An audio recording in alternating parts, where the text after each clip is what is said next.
Introvert, extrovert and অ্যাম্বিভার্ট।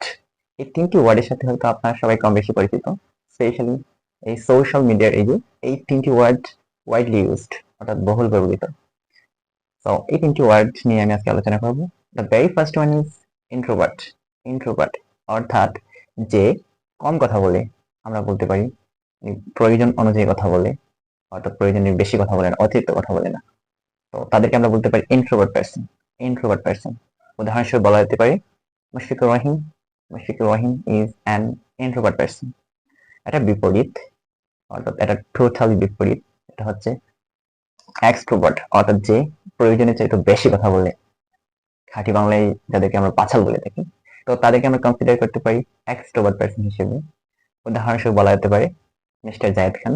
Mister Zayed Khan the so called actor, অর্থাৎ নামে মাত্র এক অভিনেতা, is an extrovert person. Is an extrovert person.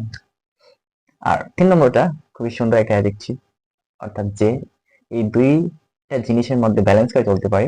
Adjustability, মানিয়ে নেওয়ার এবিলিটি আছে যে কোনো পরিবেশে। অর্থাৎ যে পরিবেশে ইন্ট্রোভার্ট হওয়ার কথা সেই পরিবেশে ইন্ট্রোভার্ট, যে পরিবেশে এক্সট্রোভার্ট হওয়ার কথা সেই পরিবেশে এক্সট্রোভার্ট। তাদেরকে আমরা কনসিডার করতে পারি অ্যাম্বিভার্ট হিসেবে।